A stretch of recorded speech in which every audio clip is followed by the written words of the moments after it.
recently came across a comment on Facebook about the extra, and the opinion was that the extra was a useless license because it really didn't give that much more in terms of frequency privileges.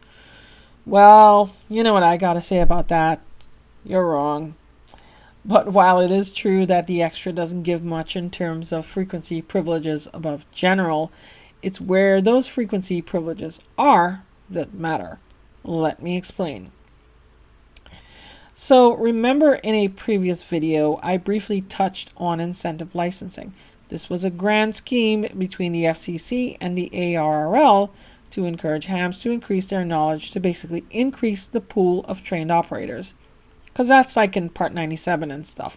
But also because the USA wanted to get an edge over foreign adversaries, and technical knowledge is the way to do it.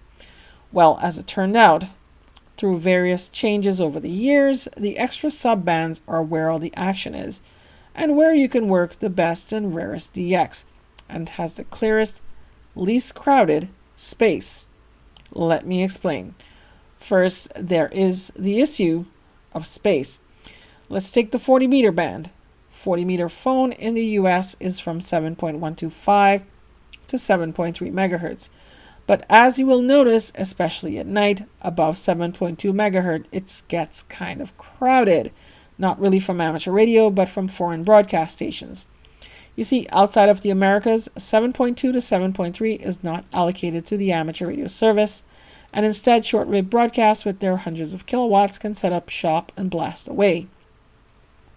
Technically, it's illegal to interfere with them, but you really don't stand a chance anyway because they are so powerful. So a lot of space above 7.2 is a vast wasteland at night. By the way, it used to be a lot worse. Foreign broadcast was permitted from 7.1 and up not too long ago, so nearly all of the US phone bands were clobbered by powerful broadcast stations. And how we got around that is a topic for another video. However, in the late 2000s, that band was cleared up, and in other regions of the world, especially Europe, all broadcast was cleared out from 7.1 to 7.2. So now the US extras have a whole lot of space to play with. 7.125, actually 7.128 if you use lower sideband, like most people do, all the way up to 7.2 megahertz, interference free. That's a whole 75 kilohertz of room. Meanwhile, generals have a small segment, 7.175 to 7.2 megahertz, and it's actually 7.178 to 7.2 megahertz, which is only 25 kilohertz. And in that small segment, there are nets and roundtables, so during prime time, it's very hard to find space. But with an extra, you have all that room. Of course, the catch is that anyone else you're talking to has to have privileges there. But if you're talking to a foreign station, they probably have privileges there. On 80 meters, there is a dramatic difference as well. The extras get all the way down to 3.6 megahertz and up to 3.8 megahertz. Of course, we get 3.8 and above too. Again, there is the issue of broadcast stations, but it's actually not too bad. But what really gets interesting is that the segment of the 80 meter or 75 meter band above 3800 is extremely crowded at night. But that gets us to another topic, which is DX stations, foreign stations, are actually more prevalent down in the extra subband.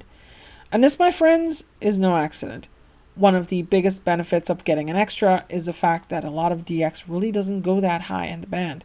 It's basically nosebleed territory for them if they operate that high. All kidding aside, the internationally recognized DX windows are usually in the extra subbands. And it is usually this way for DXpeditions as well. However, toward the end of a DXpedition, many of them tend to go down to the upper portions and seek out general class radio amateurs. But many of them just don't. There are some exceptions to this, of course. The WARC bands, which are 160, 30, 17, and 12 meter bands, have full access for general, advanced, and extra licensees. The 60 meter band does too. And if you're operating FT8 or other digital modes, well, the windows for those modes are pretty much in the general subband. So you're covered. And on the 10 meter band, you'll find that many stations like to work technicians, so they tend to stay in the technician subbands of 28.3 to 28.5 megahertz. And of course, if you spend all of your time on VHF and above, you don't really need anything higher than the technician license. What other benefits are there? The most obvious one is that you can get a shorter call sign. The shortest call signs that technician and general operators can get is a 1x3, which is one letter, a number, and then 3 letters. Extra, on the other hand, can get all of that, or a 2x2, a 1x2, or 2x1, as well as a call sign that begins with AA to AL prefix, with AL being reserved for those in Alaska and AH being reserved for those in Hawaii and the US Pacific Islands. If you want to pay it forward as an extra, you can be a volunteer examiner and proctor exams for a general and extra.